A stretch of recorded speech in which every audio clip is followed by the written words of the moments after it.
안녕하세요. 사연에 빠지다의 DJ 민영입니다. 오늘도 두 가지 사연 준비되어 있으니 끝까지 함께 해주시고요. 구독과 좋아요 버튼도 눌러주세요. 그럼 오늘의 사연 바로 시작해 볼게요.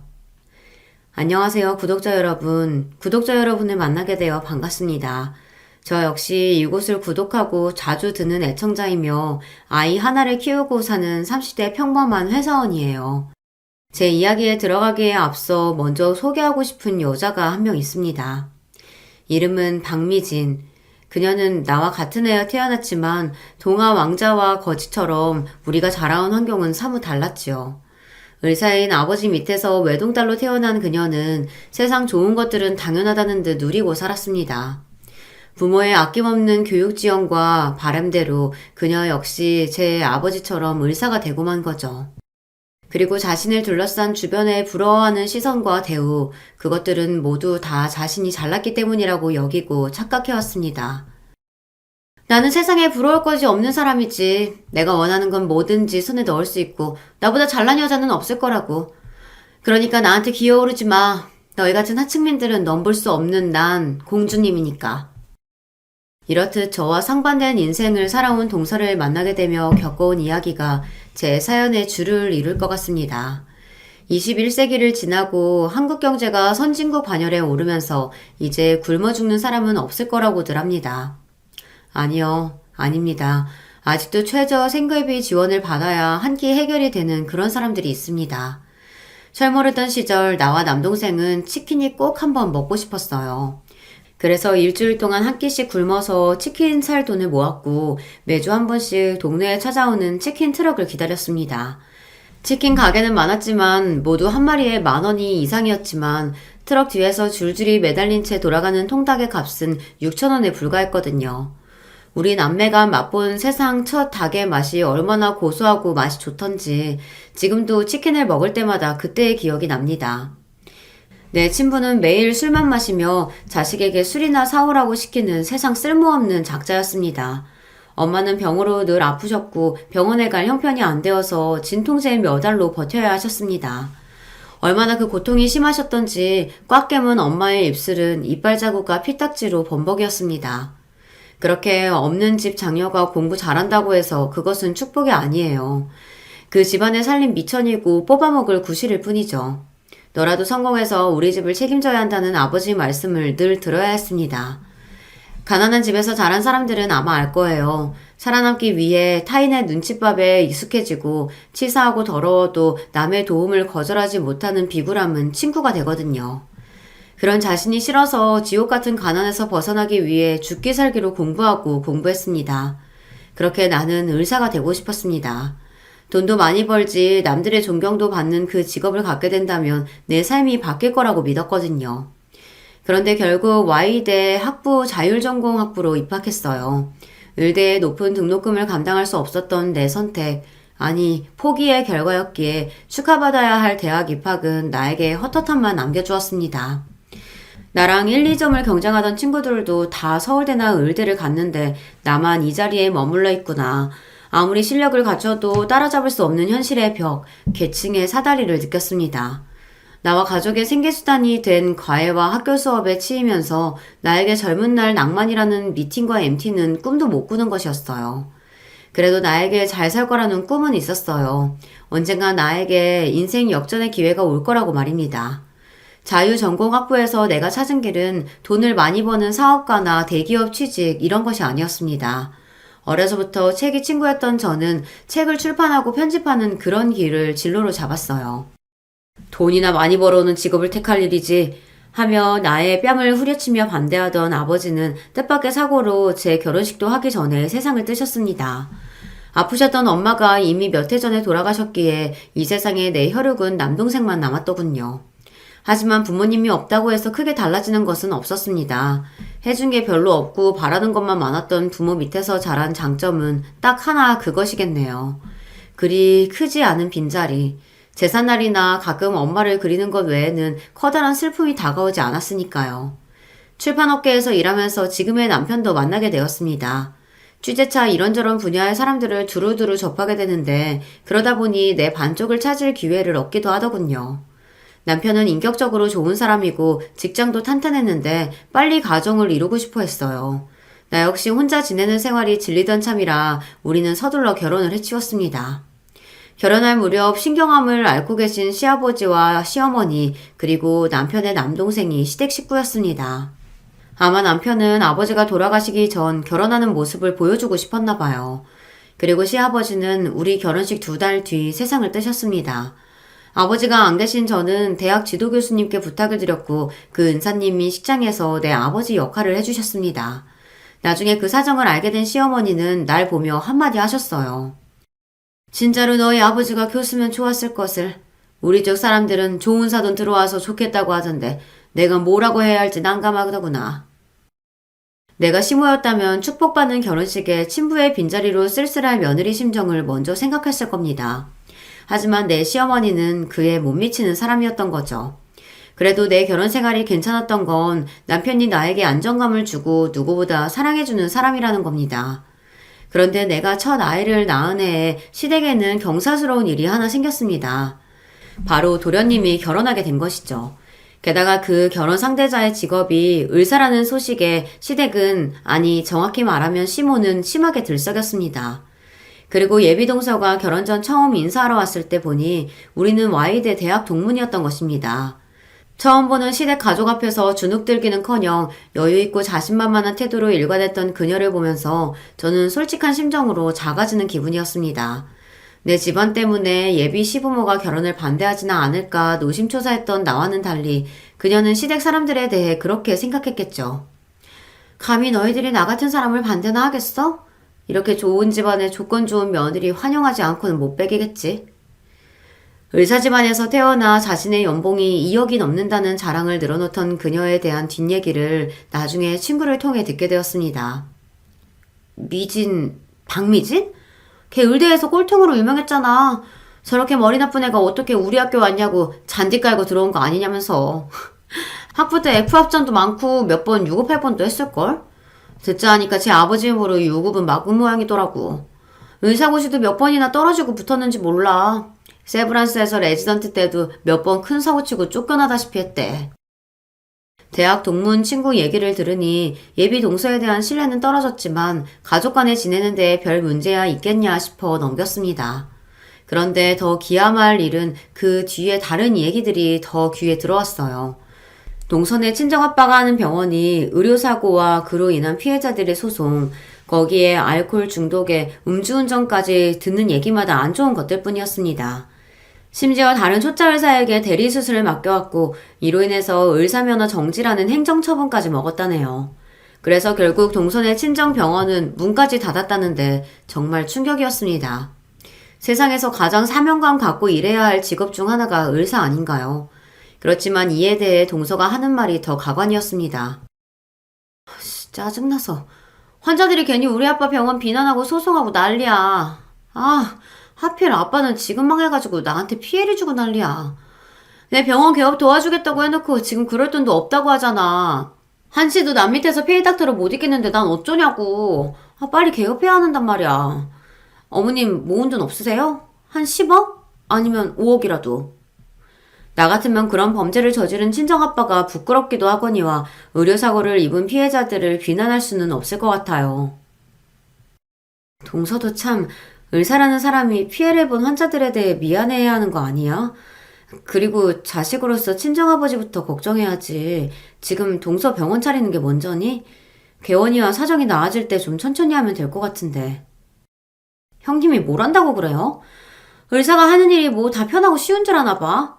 이상하고 억지 부리는 환자들 진짜 많아요. 의사한테 돈 뜯어낼 작정으로. 의사란 것도 결국 환자들 눈치나 봐야 하는 서비스직의 영업이더라고. 원장은 맨날 나보고 환자들한테 친절하게 해라, 최대한 부작용 없도록 약 처방해라 등등 얼마나 시험의 짓을 하는지. 하루도 버티기 힘들다고.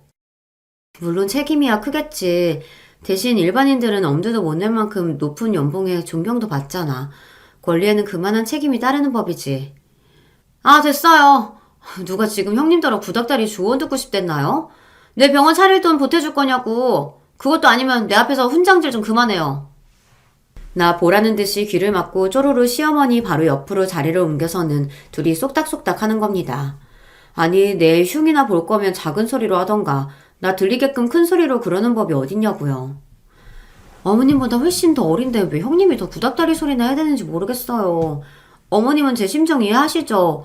남편 월급만으로 나중에 우리 애들 대치동 영어유치원에 학원비 어떻게 감당하겠어요. 제가 어서 병원 개업해서 돈을 쓸어 담아야 우리 애들도 나중에 나처럼 의사로 키우죠. 안 그래요? 그럼. 원래 너희 형님은 너처럼 의대에 못 갔잖아. 그 열등감 때문에 그래. 우월한 네가 이해해라. 그나저나 개원하는데 돈이 얼마나 드는데 그러냐? 뭐 가진 거랑 대출 받는다고 해도 5억은 더 들 것 같아요. 나 같은 사람이 돈 때문에 고민해보기는 또 평생 처음이에요. 오죽하면 이렇게 탈모까지 와서 두피가 숭덩숭덩해졌더라고요. 좀 보세요. 아이고야, 우리 불쌍한 며느리. 스트레스가 얼마나 심했으면. 얘, 첫째 너네 부부는 가진 돈 좀 없냐? 동생네가 이렇게 힘들어하는데 형님네가 돼서 뭐 도움이라도 줘야지. 막말로 동서나 저나 남편 모두 같은 대학 출신입니다. 그런데 시모는 말끝마다 의대 나온 동서랑 제 비교질이에요. 자기 아들은 점수 높은 과라 의대랑 별 차이 없는데 저는 아니라고 하면서요. 진짜 어이가 없어서 참나. 하도 웃겨서 한 번은 제가 물어봤어요. 동서 하는 말마다 내가 나온 과를 무시하는데 수능 점수 몇 점이었어? 저요? 376점이요. 그래? 나는 385점이었다고. 수능 점수도 나보다 떨어지면서 어디서 공부 운운하면서 내 앞에서 잘난 척하는 게 맞는 거니? 그럴 리가 없잖아요. 그렇게 높은 점수면서 왜 의대 안 가셨어요, 그럼? 공주님처럼 잘한 동서가 우리 친정집 같은 사정을 어떻게 알겠어. 의대 등록금 때문에, 그리고 난 전액 장학금 조건으로 지금의 과에 간 거야. 학부 때 난 동서처럼 F 하나 없었고 오히려 A가 대부분이었는데 동서는 유급도 할 뻔했다며? 형님이 그걸 어떻게 누구한테 들었어요? 우리 동문인데 그걸 모르겠어? 동창 친구한테 들었어. 자기 학교 다닐 때 공부 못해서 꼴통 소리 듣고 다녔다면서? 매번 동서의 잘난 척에 당하기만 하다가 처음으로 내가 카운터펀치를 먹인 셈이죠. 자기 약점을 찔렸는지 동서의 얼굴은 울그락 푸르락 했습니다. 그런데 금세 비웃음을 머금은 얼굴로 나에게 반박하더군요. 형님, 그거 모르세요? 공부 잘한 것만으로는요, 요즘 같은 시대에 성공 못해요. 자기가 태어난 집안, 그게 얼마나 중요한 성공 요소인데요. 수능 점수가 아무리 나보다 높았다 한들 누가 그런 자질구레한 사정 알아주나요? 어쨌건 난 의사가 됐고 형님은 그저 평범한 직장인인데 안 그래요? 그녀는 남의 상처에 염장질하는 듯 타고난 실력자였습니다. 동서의 말은 내 자존심을 제대로 건드는 팩트 그 자체였으니 전 아무 말도 못했어요. 시모까지 동서의 말에 장단을 맞추면서 나를 더 비참하게 만들었습니다. 그래서 내가 둘째 널 예뻐하잖니. 가만 보면 공부만 하고 융통성 없는 애들이 저렇게 비현실적인 생각에 사로잡혀 산다니까. 둘째야, 네가 이해해라. 원래 저런 애들일수록 더 도끼를 똘똘 뭉쳐서 공부 하나는 잘할 수도 있지. 그런데 세상이 어디 그걸로 되니? 든든한 백도 있고 돈도 있고 그게 네 부모면 금상첨화인 거지. 뭐가 그리 웃기고 좋다고 둘은 내 앞에서 박장대소를 했습니다. 심지어 동서는 어린애처럼 나한테 혀를 내보이며 매론까지 했어요. 동서와 시모 그 둘이 붙으면 매번 나는 패배자가 되어버렸습니다. 그럴수록 저는 투지를 불태웠습니다. 오냐, 마음껏들 비웃어라. 쟤 아무리 의사고 해도 결국은 내가 더 잘 먹고 잘 살 테니까 어디 두고 봐. 저는 재테크를 위해 20대 청춘을 바쳤다 해도 과언이 아닙니다.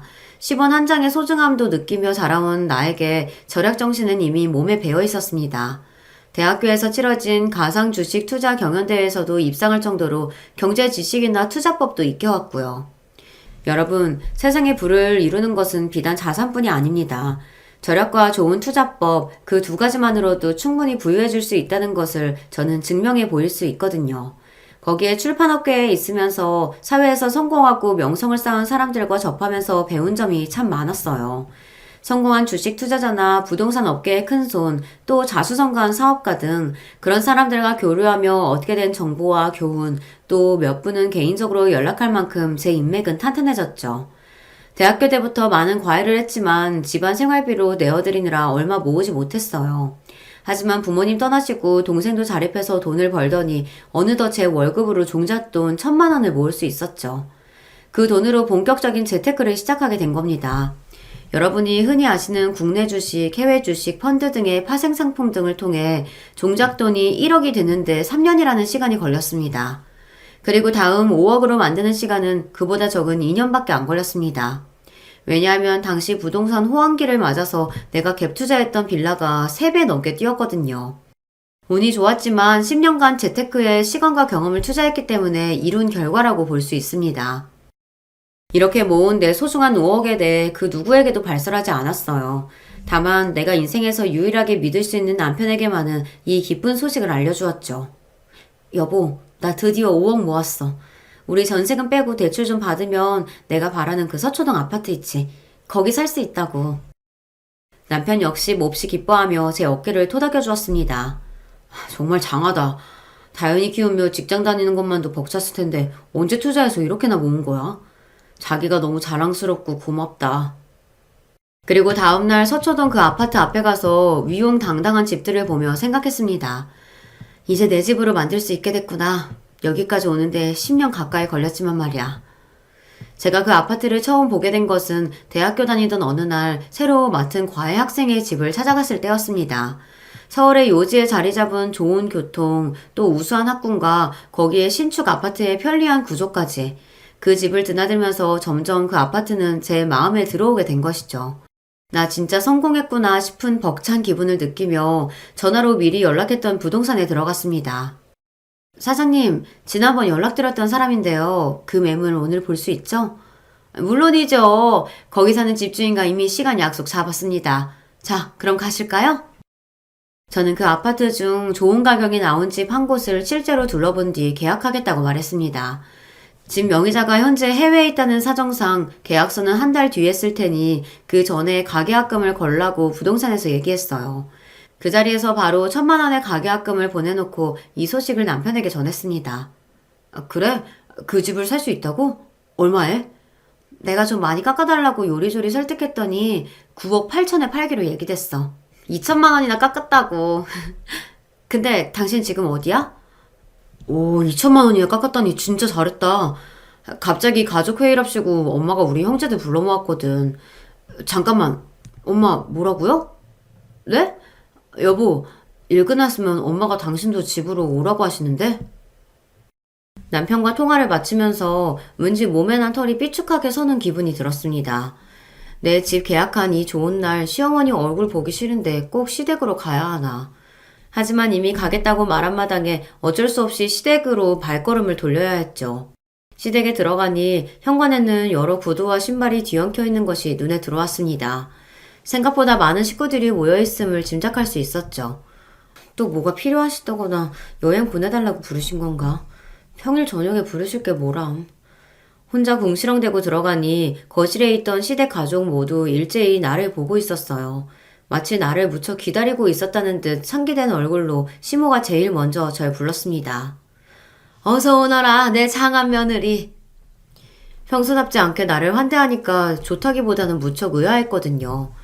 얼떨떨해하며 들어가려는데 먼저 와 있던 동서가 자리에서 일어나 나를 마중하러 오기까지 하는 겁니다. 그리고 내 팔에 팔짱을 끼며 거실로 같이 걸어가는 거예요. 내가 오든 말든 평소 인사도 안 하던 애가 갑자기 무슨 바람이 불었대. 이상하지만 그래도 대접받으니 기분이 나쁘지 않았어요. 그렇게 동서의 손길에 이끌려 거실 소파에 앉게 되었죠. 집에 무슨 일이 생겼나요? 갑자기 모든 가족들이 소집되셨네요. 우리 집안에 아주 중차대한 문제가 있어서 그거 얘기하던 중이었는데 뜻밖의 네가 우리의 구세주라는 걸 알고 나서 얼마나 다행이던지. 도대체 무슨 말씀이신지 자세하게 설명을 좀 해주세요. 우리 친정에서 내 병원 차리는 일을 결국 못 도와주겠다고 하셨거든. 그래서 당장 어찌 돈을 해결해야 하나 모든 가족이 모여서 고민하던 차에 아까 형님이 전화하시는 걸 듣게 되었죠. 우리 멋진 형님, 언제 그렇게 몰래 거액을 만드신 거예요? 그 염소똥 같은 월급으로 그게 가능한가? 남편과의 통화를 듣고서 내게 큰돈이 있다는 것을 시댁 사람들 모두가 알게 된 것입니다. 뜻밖의 상황에 당황한 나머지 난 남편부터 찾았어요. 우리 다현 아빠는 어디 갔어요? 어떻게 된 상황인지 자초지종을 좀 들어봐야겠어요. 그럴 필요까지야 있겠니? 우리가 아까 다 들었단다. 앙큼한 거. 너 5억이나 모았다면서? 지금 딱 네 동서가 필요한 돈이 그건데 네가 해주면 되겠다. 금뱅이도 그러는 재주가 있다더니. 아니 식구끼리 좋은 투자처 있으면 공유도 하고 그럴 것이지 혼자서만 돈 버셨다니 참 너무해요. 제가 병원 개원하고 나면 꼬박꼬박 갚을 테니까 그 돈 저 빌려주세요. 내 청춘 다 바쳐 모은 돈을 대놓고 달라는 두 여자 말에 황당하고 어이가 없었습니다. 그 뻔뻔함에 화가 치밀어 오를 지경에 이르렀죠. 안 될 말씀이네요. 그 돈은 우리 식구의 보금자리 아파트를 사기 위해 제가 어려서부터 모은 거라고요. 미안하지만 동서, 나 그 돈 내줄 수 없어. 가식적으로 웃고 있던 동서와 시모의 얼굴 표정이 내 거절 한마디에 차갑게 싹 변해버렸습니다. 왜? 그냥 달란 것도 아니고 지금 내가 절실하게 필요한 상황이니 나중에 잘 갚겠다고 했잖아. 형님은 내가 그렇게 미워요? 아니, 내가 잘 되는 건 다 배 아프신 건가? 동서, 오해가 심하다. 동서가 밉다고 이유 없이 못 빌려주겠다는 게 아니야. 이유가 있다고. 그래? 그 이유나 들어보자. 형제가 내 도와주는 것보다 더 큰 이유가 뭔데 그러냐? 방금 저 아파트 계약하고 온 길이에요. 서초동 우리 아파트 구입하겠다는 계약금으로 1,000만 원 치르고 돌아오는 길이거든요. 뭐? 서초 우리 아파트? 거기 우리 엄마 친정집인데 형님이 거기 들어간다고? 형님, 뱁스가 황새 따라가면 다리 찢어지는 법이에요. 우리 친정집이 부러웠던 모양인데 형님이 갈 만한 그런 동네인 줄 알아요? 집 사는데 사람 정해놓는 법 있나? 그 돈 낼 능력만 있으면 되지. 그리고 내가 살 아파트 내 돈 주고 산다는데 동서가 뭐라는 거야? 동서네 친정집이 그 아파트인지도 몰랐어 나. 됐다. 긴 말 필요 없고 아파트는 나중에 사고 일단 작은 애한테 그 돈 줘라. 이제 저는 참고 있을 수가 없었습니다. 자기들이 나한테 해준 게 뭐 있다고 내 돈 가지고 빌려줘라 마라 간섭인지 모르겠어요. 게다가 동서는 그 아파트가 내가 살만한 곳이 아니라며 대놓고 무시하고 말이죠. 내 돈입니다. 왜 내 돈에 왈가왈부하는지 몰라도 이미 아파트는 계약했고 돈 이야기는 그만하시죠. 절대 안 돼. 이 돈이 나한테 어떤 의미인데 죽어도 내 돈은 못 내놔. 저는 울면서 시댁을 뛰쳐나오다시피 도망쳤습니다. 내가 이만큼 강경하게 거절했으니 다신 돈 얘기 꺼내지 않을 거라던 내 생각은 짧았어요. 이미 손에 닿을 수 있는 돈 5억이 내게 있다는 걸 아는 이상 동서는 내 돈을 절대 포기하지 않으려던 것입니다. 호랑이 입에 담겨있는 금괴는 포기할지언정 집에서 키우는 개 입속의 금괴는 아무리 발버둥 친다 해도 어떻게든 빼내려 들겠죠. 시모나 동서에게 저는 그런 개처럼 하찮은 존재였으니 그런 마음이었을 것 같아요. 그날 이후 매일매일 시모는 내게 전화해댔습니다. 서방님도 나한테 도와달라고 카톡도 보내고 전화도 하고 내가 듣는 척도 안 하니까 이젠 남편까지 그렇게 쫓아다니다 봐요. 와, 내가 업무 준비하느라 연락을 못 받으니까 오늘 아예 회사까지 찾아오더라. 돈이 얼마나 급하면 그럴까도 싶네. 우리가 당장 살 집이 없는 것도 아닌데 우리 그냥 재수씨 빌려줄까? 모든 사람들이 한패여도 당신은 나한테 그러면 안 되죠. 내가 어떻게 모은 돈인지 알면서 그런 소리래요? 동서야말로 나중에 천천히 개원하면 되지 왜 꼭 지금 못해서 난리야? 내가 동서한테 더 얄미운 부분이 뭔지 알아? 정작 내 돈 필요한 당사자는 자기면서 어머님이나 서방님같이 주변 사람들 움직여서 내 돈을 노린다는 점이야. 그런 비열한 속내가 보여서 동서한테만은 절대 내 돈 못 줘. 아, 그래 알겠어. 당신도 좀 너무 예민하다. 어차피 안 빌려주겠다면 내 입장에선 당연히 당신 말 따라야지. 그런데 엄마 말 맞다나 재수씨에 대한 열등감 때문에 유독 재수씨 병원 차리는 일 막으려는 그런 의도는 아니지 당신? 어머님이 그런 말까지 하셨단 말이야? 날 어떻게 봤으면 시어머니란 사람이 그렇게 말했을까요? 게다가 남편까지 그런 말 못하게 막아야지 등신처럼 듣고만 있다가 나한테 전하다니 정말 충격이었습니다. 모두가 나를 등지고 오로지 동서 편만 드는 기분이었어요. 이쯤 되자 무슨 상황이 되더라도 내 돈 지키고 동서 좋은 짓은 해주고 싶지 않다는 오기마저 생겼습니다. 그러던 어느 하루 재택근무로 집에서 일하던 중이었습니다. 사회 각층의 직업에 대한 인터뷰를 실는 칼럼을 준비하기 위해 어떤 국선 변호사와 전화로 대화하던 와중 초인종 소리가 울렸죠. 집에 방문객이 왔는데 괜찮으시다면 제가 5분만 있다가 인터뷰 이어가도 되겠습니까, 변호사님? 그 변호사는 흔쾌히 수락했고 저는 전화를 내려놓고 찾아온 두 사람에게 문을 열어주었어요. 문을 열자마자 바로 시어머니와 동서는 현관까지 절 밀고 들어왔습니다. 역시나 돈을 내놓으라는 얘기로 현관에 서서 한동안 옥신각신했어요. 몇 번을 말씀드려야 돼요. 이미 계약까지 했으니 난 돈 없어요. 못 빌려준다고요. 그리고 저 지금 재택근무 중이거든요. 이만 돌아가 주세요. 형님은 집에 찾아온 손님한테 차 한 잔 안 주고 문장복대부터 하시네요. 이거 보세요, 어머님. 돈도 안 빌려준다고 버텨. 연락도 피해. 이게 우리 무시하는 게 아니면 뭐겠어요? 동서 지금 나보고 이게라고 했어? 열낼 것 없다. 순한 둘째 며느리니까 이 정도 말로 끝났지. 너는 연소리 들어도 어디 뭐라 못해. 그깟 돈 좀 생겼다고 하늘같은 서방네 가족 무시해도 된다 생각한 모양이지? 착각하지 마라. 없는 집에서 자라서 그 돈이 뭐 어마어마한 줄 아나 본데. 너희 동서는 개원하고 지금만 딱 필요하고 그깟 돈 1년 만에 갚을 거라고 하니까. 그런데도 지금처럼 우리 개무시하면서 피할 테냐? 그래요. 그렇게 대단하신 동서니까 나 같은 거지한테서 돈 뺏어갈 생각 말고 스스로 알아서 하면 되겠네. 왜야?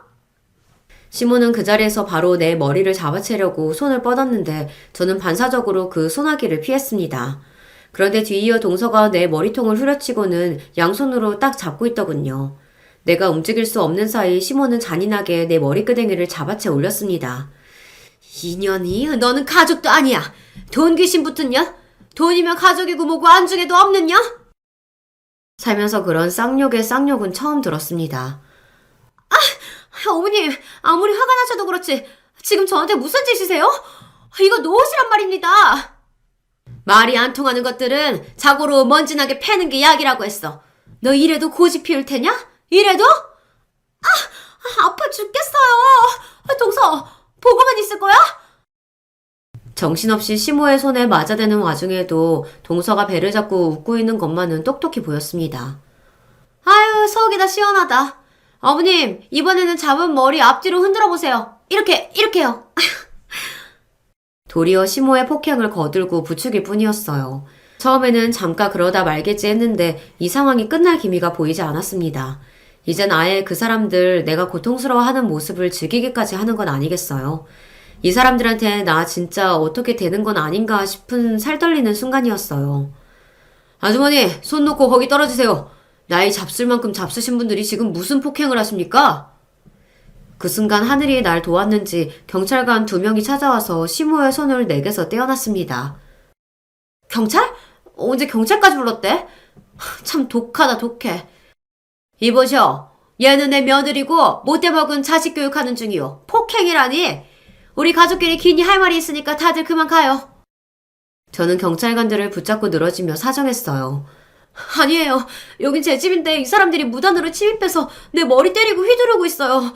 제발 저들 끌고 가주세요. 처음엔 가족끼리 벌인 일이라고 하니 경찰관 둘은 어정쩡하게 있으면서 잠시 몇 마디 주고받았습니다. 그리고 근엄한 어조로 시모와 동서에게 말했습니다. 아무리 가족이어도 주거침입죄와 폭행죄는 성립되는 거 아시죠? 대화로 좋게 풀어가시지 참.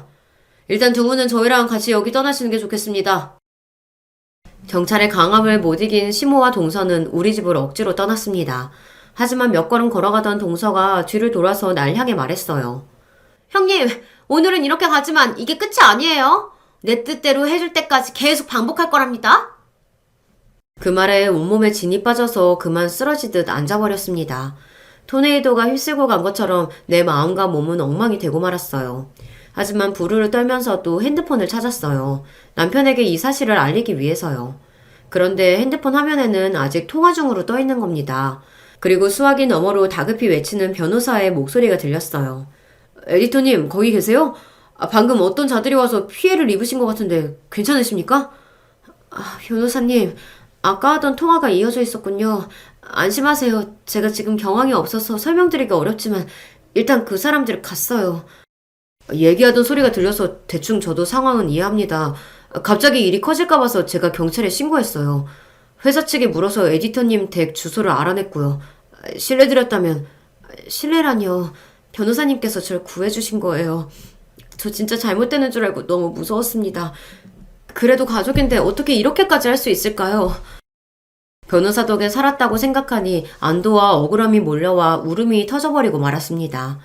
그분은 일단 진정하고 이 일을 공론화하라고, 그리고 나중에 법적 대응이 필요하면 얼마든지 힘이 되어주겠다 하며 전화를 끊었어요. 남편의 전화번호를 누르며 나는 그 사람들에게 배 이상의 아픔을 돌려주겠다고 다짐했습니다. 내 전화를 받은 남편은 만사 제쳐두고 당장 집으로 와서 내 몸부터 살폈습니다. 난 괜찮아. 머리털 뜯긴 거랑 밀쳐진 정도니까 몸은 걱정할 필요 없어. 다만 내 마음은 엄청난 중상을 입었지. 우리 엄마가 다정한 사람 아니라는 건 나도 알아. 당신에게 숨겼지만 일순놀이로 엄마가 동네 사람들한테 욕하고 물건 깨지는 모습 나 어릴 때 몇 번 보긴 했거든. 그렇다고 해도 가족에게 그런 짓 하는 분은 절대 아니었는데 믿을 수가 없다. 오늘 일어난 일들을 남편에게 하나하나 얘기하자 그는 정말이지 믿지 못했습니다. 당한 나조차도 현실감이 안 되는데 그러니 당신은 오죽하겠어. 전부터 느꼈는데 아마 어머님 그리고 동서는 날 가족으로도 생각하지 않았던 것 같아. 돈도 있어야 하고 자기들에게 이혼 가치도 있어야 가족이라 여기나 보지 뭐.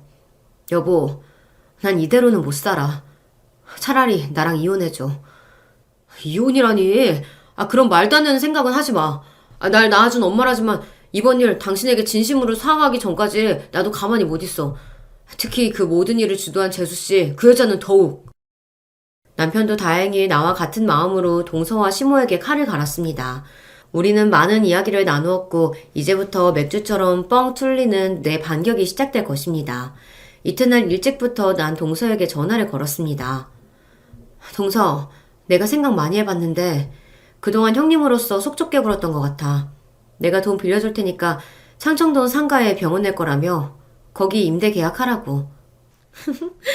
진짜 그럴 것이죠, 형님. 혹시나 어제의 일에 대한 사과를 할 줄 기대했지만 그 일말의 기대를 소용없게 만드는 동서였습니다. 동서와 통화를 끝내고 나서 날 도와주었던 변호사의 사무실에 찾아갔습니다. 변호사님, 어제 위급한 상황에 있던 절 도와주셔서 감사드린다는 말씀 뵙고 하고 싶어서요. 물론 어제 하던 인터뷰도 마무리 지을 겸 해서 찾아왔습니다. 아이고, 여기까지 오시다니 안 그러셔도 되는데요. 그래도 충격이 크셨을 텐데 괜찮아 보이셔서 다행입니다. 네, 사람이 복수를 품으니 없던 힘이 생기더군요. 저희 시댁에 사실 이런 일이 있었어요. 변호사를 찾아간 김에 어떤 좋은 비책이 있을까 해서 내가 당한 이야기들을 솔직하게 상담했어요. 그에게서 들은 몇 가지 조언을 듣고 나서 또 그에 대한 상담료를 지불하고 나서 가벼운 발걸음으로 사무실을 나왔습니다. 폭풍 직전이 가장 조용하다고들 하죠. 내가 돈을 해주겠다 한 날 이후로 시댁 식구는 더 이상 나를 찾거나 협박하지 않는 평온한 날이 흘렀습니다. 오히려 자신들의 행동들로 말미암아 내 태도가 바뀌었다며 흡족해하더군요. 아둔한 자들 같으니 곧이어 무슨 일이 벌어질지 그들은 전혀 눈치채지 못했습니다. 오랜만에 시댁에서 모두 모인 자리에서 남편은 동서가 기뻐할 만한 소식을 전했어요. 제수씨처럼 능력 있는 의사가 우리 방송에 한 번쯤 나와야 한다고 생각해요. 어머, 정말이에요? 진작에 좀 그러시지. 방송 타서 나에 대해 홍보를 하고 난 다음에 내 이름 건 병원 열면 아주 환자가 들끓겠네. 하하, 그러게요. 내가 좀 고지식해서 가족을 방송 일에 끌어들이라는 것이 직업 윤리상 좀 걸렸거든요. 그런데 뭐 주변에 선후배 프로듀서들 보니까 다들 그렇게 하더라고. 이제야 현실 감각을 좀 찾으신 것 같아서 다행이네요. 전부터 고모부 하는 방송에 좀 출연하게 해달라고 했는데 뭐 이제라도 정신 차리셨으니 됐어요. 근데 형님도 내 말 고분고분하지 고모부까지. 참 마음에 들어요. 에이, 기분이다. 오늘 모두 호텔 가서 식사하시죠? 있는 집 자식으로 경제적 불편함은 없던 동서는 또 남에게 돈 쓰는 일에는 인색하기만 했었거든요. 그런데 얼마나 기분이 좋은지 온 식구들을 호텔 뷔페에 데려갈 정도였을까요? 나와 남편은 속으로 그런 동서를 비웃으며 그녀가 사주는 비싼 밥을 맛있게 먹고 있었습니다. 형님, 돈은 준비되셨겠죠? 이제 저한테 보내주셔야 돼요. 병원 임대 계약에 인테리어랑 의료 기기 장비까지 전부 계약했거든요. 다음 주부터 중도금과 잔금 내야 하니까요. 내가 문자 보내줄 테니까 그 계좌로 바로 입금하도록 하세요. 저는 그저 동서에게 웃어 보이며 먹고 있던 음식에 집중했습니다. 호텔 뷔페가 참 맛있긴 하더라고요. 아이고, 이 속 없는 거사. 결국 동서에게 피 같은 돈 주기로 한 거냐며 여러분 답답하셨나요? 천만입니다. 전 애초에 그 돈을 동서에게 해줄 생각이 요만큼도 없었거든요. 그런데 왜 돈을 주겠다고 하고 동서 말대로 굴었느냐 하면 말이죠. 동서가 병원을 열기 위해 여기저기에 계약하면서 쓰고 다닌 돈이 이미 1억이 훌쩍 넘었습니다. 변호사 얘기를 들어보니 세상의 모든 계약에는 위약금이라는 것이 있다더군요. 그래서 일부러 돈을 빌려주는 척 굴고 동서가 여기저기서 일을 벌이도록 유도한 것이죠. 그런 상황에서 갑자기 내가 돈을 빌려주지 못한다면 단지 1억이 넘는 계약금만 되돌려받지 못하면 양반인데 경우에 따라서 잔금을 못 내면 벌금까지 내야 할 수도 있다고 합니다. 그게 법률 용어로 위약금이라는 건데 전 바로 그것을 동서에게 선물처럼 안겨줄 생각이었죠. 동서 말대로 며칠 뒤 나에게 계좌번호를 보냈지만 전 그대로 무시했습니다. 또한 돈을 보내줘야 하는 날이 되도록 나는 연락을 끊고 지냈어요. 동서 입장에서 믿었던 돈줄이 연락 두절이니 미치고 팔짝 뛸 노릇 아니겠어요. 발등에 불이 떨어진 동서는 급기야 우리 딸의 유치원 앞에서 날 기다리고 있었습니다. 여기서 기다리니 이제야 나타났네. 내가 전화도 수천 번 했어. 집에도 찾아가도 아무도 없던데. 도대체 잠수라도 탄 거예요? 나 돈 필요하다고 빨리 보내달라고요. 동서의 성화에 난 바로 울상을 지으며 털썩 주저앉아 엉엉 우는 신용을 했습니다. 동서, 큰일 났어. 큰일 났다고. 무슨 일이에요? 차근차근 얘기 좀 해봐요. 내가 크나큰 일을 겪어서 경험이 없는데 동서 연락을 어떻게 받고 답하겠어. 나 있지. 사기당했어. 보이스피싱 말이야. 어떤 남자가 전화해서 자기가 검찰청 사람인데 내 돈 전부가 들어있는 계좌가 범죄에 사용되었다고 하지 않아. 그대로 두면 이미 범인들이 내 돈 전부 빼간다는데 내 계좌를 범죄에 써서 나까지 연루될 수 있다고. 그러니 내가 어떻게 하겠냐고. 그들이 시키는 대로 통장 비밀번호랑 알려주고. 그래서 어떻게 됐는데요? 설마 지금 그 보이스피싱 놈들에게 돈을 홀라당 넘겨주었단 말은 그런 건 아니겠죠? 하지만 난 아무 말 못하고 땅을 치며 통곡했고 그런 날 보는 동서는 너무나 어이없어 했습니다. 사람이 모자라도 어떻게 그렇게 모자랄 수가 있어? 다 큰 어른이 그딴 사기에 넘어가다니. 그래서 날 빌려주기로 한 돈은 어떻게 할 건데? 내 돈은? 돈을 해줄 방도가 없다는 내 말에 동서는 급기야 내 멱살까지 잡았습니다. 네 돈 홀라당 날려먹은 건 네가 알아서 할 일인데 난 어쩔 거야. 네 돈만 믿고 계약금에 위약금까지 몇 억은 될 텐데. 게다가 이미 다니던 병원도 그만둔 지 오래라고. 미안하게 됐어, 동서. 하지만 여기 우리 다현이 유치원 앞인데 여기서 이렇게 내 멱살까지 잡고 노르시면 어떡해. 살려주세요, 살려주세요. 이 여자가 나를 막 때려요. 이렇게 고함까지 치며 전 주변 사람들에게 도움을 청했습니다. 내 요청을 듣고 찾아온 사람들은 억지로 동서를 내게서 떼어놓고 경찰서로 인계했습니다. 경찰서에 도착해서 사건 경위를 진술할 때 오늘뿐만 아니라 지난번 내 집으로 침입해 날 폭행한 상습범이라고 동서에 대해 말했습니다. 듣고 있던 동서는 당연히 내 말을 극구 부인했죠. 아니에요. 그건 시어머니가 혼자서 한 짓이고 난 아니라고요.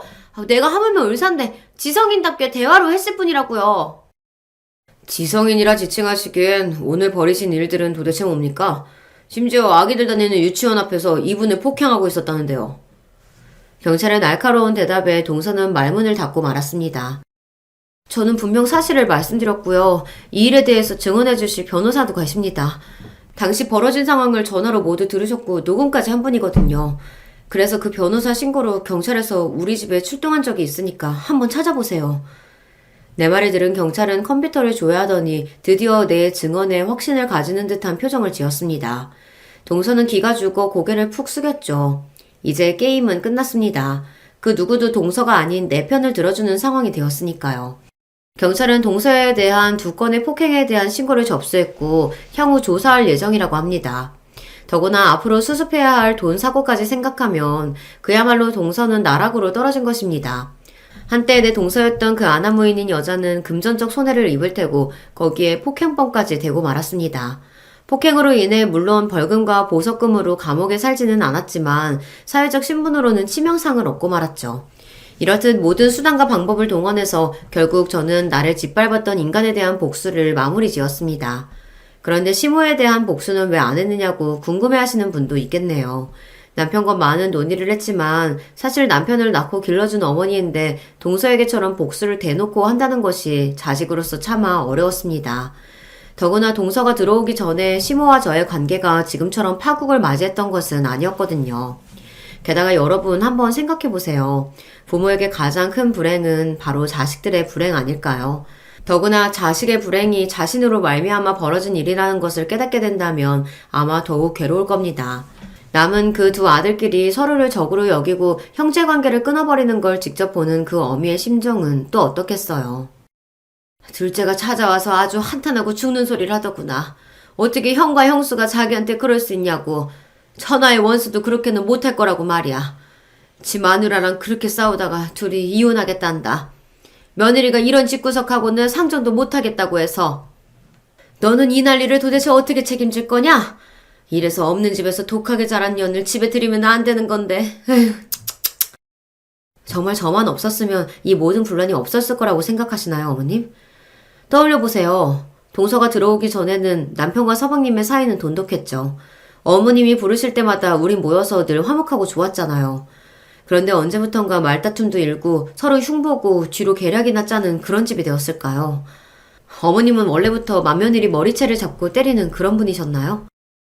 아니 그거야. 감정이 폭발해서 나도 모르게 실수한 거고. 전 그 모든 일이 동서 한 사람으로 비롯되었다고 생각해요. 어머니 말씀대로 제가 독종인진 모르죠. 동서를 밑바닥까지 끌어내리고 말았으니까요. 그런데 그거 아세요? 저 아직 어머님한테는 아무런 안갚음도 안 했어요. 무서운냐? 그래서 이 시애미한테도 복수하겠다고 협박하는 거냐? 우리 착한 동준이가 네가 이렇게 무섭고 소름 끼치는 년인 걸 알면 아마 둘째보다 더 빨리 이혼하자고 할 거다. 너 같은 년을 내 아들이랑 같이 살게 할 성씨푸냐? 그런가요? 어머님, 최근에 우리 그이랑 통화한 적 있으세요? 당연히 집에도 온 지 한참일 거고요. 요새 들어 아들과 연락이 안 된다고 느껴지지 않으셨나요? 그러고 보니 내가 둘째 일로 상의하려고 몇 번이고 연락해봤지만 안 닿더라. 설마 동준이한테 무슨 일이라도 생긴 거야? 아니요. 그이는 멀쩡히 회사 잘 다니고 있어요. 그 서초동 아파트로 이사한 날이 코앞이라 그 준비를 더 바쁘긴 하지만 그래서 어머님 연락을 안 받은 건 아닙니다. 동서에 대한 모든 일들은요. 사실 저 혼자 벌인 게 아니에요. 남편과 둘이 합심해서 벌인 거라고요. 대현 아빠는 어머님을 다시 볼 자신이 없다고 하네요. 이제 어머님은 자기 아들들 얼굴 보기 참 힘드시겠네요. 그럴 리가 없어. 내 큰아들이 얼마나 엄마를 사랑하는데 내 말이라면 다 따랐던 착한 애란 말이다. 이 앙큼한 년, 너 내 아들한테 무슨 술수를 벌였기에? 어머님과 동서가 날 모지게 대했던 그날 모든 걸 알게 된 남편이 괴로워했어요. 자신이 믿어온 어머님의 모습이 어쩌다 이렇게 된 거냐고. 동서 한 사람 때문에 그런 거 아니냐면서 말이죠. 그런데요, 어머님. 아무리 동서가 부추기고 분란을 조장한다고 한들 어머님이 똑바른 분이라면 일이 이렇게까지 왔을까요? 당신 때문에 두 아들들이 원수지간이 됐고 또 맏아들과 며느리의 손자까지 앞으로 볼 수는 없으실 겁니다. 늘 앞에서 당당하고 절대의 기에 눌리는 법이 없던 시어머니는 처음으로 내 앞에서 고개를 수그리셨습니다. 그리고는 어깨를 들썩이며 눈물을 짜내셨죠. 가엾고 불쌍하다는 마음이 들려는 찰나 그분의 마지막 외침이 내 심장에 꽂히며 우리는 돌이킬 수 없구나 체념했죠. 그렇게 시댁과 작별하게 되었습니다. 아니야. 내 아들이 지금 너 때문에 뭐가 씌어서 그렇지. 결국엔 이 어미 믿고 내 품으로 돌아오게 될 거다. 그러니까 자신만만해 하지 마라. 결국 이혼당하고 버려지는 건 바로 너야. 아까 처음에 여러분께 말씀드렸죠. 가난한 집에 태어난 여자애가 세상에서 할 수 있는 일은 그리 많지 않다고요. 그래도 열심히 극복하고 살아온 결과 내 가정 하나는 지킬 수 있었습니다. 또 제가 꿈에 그리던 성공의 상징과 같은 그 집에 입성하게 되었어요. 내 아이만큼은 좋은 집에서 남부럽지 않게 키울 수 있어요. 물론 아직 빚이 꽤 많이 남아서 우리 부부 더 열심히 벌어서 갚아야 하지만요. 전 그 어느 때보다 행복한 나날을 보내고 있습니다. 만약 그때 멍청하게 동서에게 돈을 빌려주었더라면 전 지금 이 집에 있을 수 없겠죠. 누군가의 압력과 협박에 못 이겨서 혹은 난 가난하니까 어쩔 수 없다는 마음으로 포기하지 않으셨나요? 신길동 판잣집에서 밥도 잘 못 얻어먹고 생리세 살 돈도 없던 소녀는 이만큼 성공했습니다. 저처럼 어려운 환경에 있는 학생들 절대 포기하지 마세요. 있는 집에서 자란 사람에게 짓밟히지 않고 오히려 그 사람을 응징해 주었잖아요. 그러니까 절 보시고 우리 각자는 힘이 있는 존재라는 점을 잊지 마셨으면 합니다. 세상에 영원한 힘도 약자도 없는 법이니까요. 제가 이 글을 쓰며 여러분께 드리고 싶은 이야기는 이제 모두 드린 것 같습니다. 명색이 글과 관련된 일을 하는 사람인데 제 사연이 재미없게 들리시진 않을까 조바심이 나네요. 앞으로도 전 난관이 있을 때마다 여기 유튜브를 보며 용기를 얻고 있는 힘껏 살아갈 테니 여러분의 인생도 함께 찬란하기를 기원합니다. 이만 전 작별의 인사를 드릴게요. 안녕히 계세요. 여러분 안녕하세요. 저는 서울 사는 여자입니다. 이제 무더운 여름도 지나가고 가을이 다가오는 것 같아요. 확실히 요즘에는 밤에 산책하면 날씨가 선선하더라고요. 개인적으로 힘든 일이 있어서 한동안 밖에 아예 나가질 않았습니다. 그런데 집에만 있으면 더 우울하더라고요. 그래서 일부러 산책을 자주 했는데 한여름에는 아무리 늦게 나가도 더워서 힘들었어요. 그런데 지금은 제일 더운 낮만 아니면 선선해서 걷기 좋습니다. 오늘은 바로 제가 매일 산책하게 된 그 사건에 대해 제보하려고 합니다. 제가 인생을 살며 겪었던 그리고 주변에서 들었던 내용 중에 제일 놀라운 사연이에요. 여러분도 아마 듣다 보면 이런 일이 있을 수도 있다니 매우 놀라우실 것 같습니다. 그럼 바로 시작할게요. 오늘 제가 제보할 사연은 바로 시댁에 관한 사연입니다. 대한민국 며느리라면 고부 갈등에서 완전히 관련이 있는 분은 아마 손에 꼽을 거예요. 그렇지 않나요, 며느리분들? 저 역시 시어머니와 관련해서는 할 말이 아주 많습니다. 그 전에 제가 남편을 어떻게 만나게 됐는지 설명할게요. 저는 어린 시절, 지금도 친정 부모님이 매우 여유롭고 부유한 편이에요. 덕분에 어렸을 때부터 가지고 싶은 것은 모두 가졌고 먹고 싶은 것도 언제든지 자유롭게 먹으면서 컸습니다. 하고 싶은 것을 다 하고 살았다고 보면 됩니다. 어느 정도로 부유했냐면 학교에 가면 선생님들이 먼저 우리 집안 사정에 대해 언급하셨어요. 그리고 친구 부모님을 어쩌다 만나면 다들 저를 알아보셨고 친구들도 우리 집에 가고 싶어 했습니다. 제가 봐도 평범한 제 친구들과는 달리 우리 집의 크기는 몇 배나 컸어요. 다른 친구들은 집에서 엄마가 집안일을 한다고 했는데 우리 집은 집에서 일하는 이모님만 3명이었습니다. 아버지는 사업을 크게 하셨고 어머니는 일을 따로 하지는 않았지만 그렇다고 집에서 집안일을 하지도 않으셨어요. 여유로운 환경 덕분에 가족끼리 사이도 매우 좋았습니다. 게다가 저는 위로 언니와 오빠가 있는 막둥이였거든요.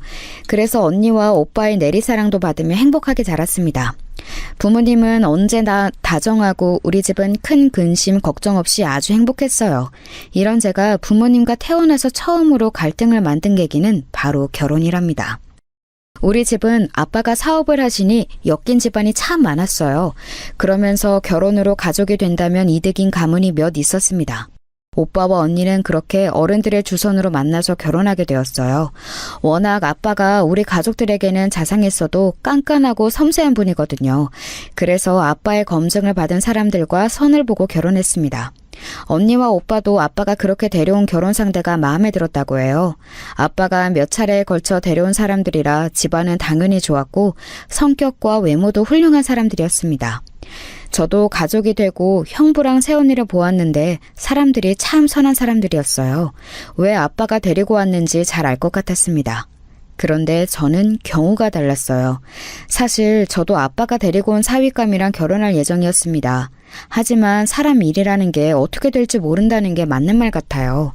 아빠가 데려온 사윗감이랑 심지어 선도 보고 좋은 관계로 발전 중이었는데 저는 운명처럼 다른 남자에게 사랑에 빠지게 되었습니다. 제가 자주 가는 카페가 있었는데 조용하고 한적한 곳이라 손님이 별로 없는 곳이었거든요. 거기에 새로운 직원이 있었는데 그 사람이 바로 제가 새로 사랑에 빠지게 된 남자였습니다. 저한테 친절하게 말을 걸고 또 쿠키도 서비스로 주고 무엇보다 제가 읽는 책에 관심이 참 많더라고요. 취향이 통하는 모습에 마음을 빼앗기게 되었죠. 원래 결혼하려고 했던 분은 집안도 좋고 직업도 좋았지만 저랑 취향이 정반대였거든요. 그래서 제 마음에 확신이 생긴 후에 바로 부모님에게 알렸는데 알리자마자 불호령이 떨어졌습니다. 아직도 그날을 생각하며 가슴이 두근거릴 정도로 놀랐던 기억이 나요. 지금 그게 무슨 소리야? 결혼이 장난이야? 결혼은 사랑하는 마음으로 하는 게 아니라고 내가 몇 번을 말했어. 집안과 집안이 엮이는 게 결혼이야. 그 집안과 결혼하면 당장 얻는 이익이 몇 개인 줄 알아? 아빠, 언니랑 오빠로 만족하면 안 돼? 그래도 평생을 함께할 사람인데 이렇게 얼굴도 보지 않고 반대하면 어떡해? 아빠가 늘 그랬잖아. 사람 됨됨이가 무엇보다 중요하다며. 그 사람 진짜 사람 하나는 진국이야. 아빠는 제게 태어나서 처음으로 소리를 지르셨어요. 말이 되는 소리를 하라며 고래고래 소리를 지르는 모습에 저는 아주 놀랐습니다. 우리 아빠는 항상 웃으면서 저를 바라보던 사람이었거든요. 아무리 장난을 치고 사고를 쳐도 한 번도 화를 내지 않았던 사람이었는데 이때는 다른 사람처럼 화를 내기 시작했습니다. 하지만 저도 절대 물러설 수는 없었어요. 일단 데리고 오겠다고 했더니 아빠는 절대 우리 집에 한 발짝도 들일 수 없다고 난리가 나셨어요. 그래서 급한 대로 우리 집보다 시댁에 먼저 인사를 가게 되었습니다. 그런데 저는 시댁에 간 날 아주 깜짝 놀라게 되었어요. 왜냐하면 시누이가 제가 아는 사람이었거든요. 시누이는 저랑 같은 반이었던 친구였습니다. 아주 친한 사이는 아니었고 그냥 같은 반이었던 친구였는데 그래도 얼굴은 아는 사이여서 반갑더라고요. 시누이도 저를 보고 놀란 눈치였습니다.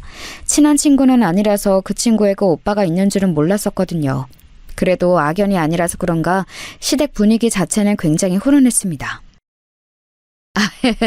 둘이 아는 사이라니까 진짜 다행이네.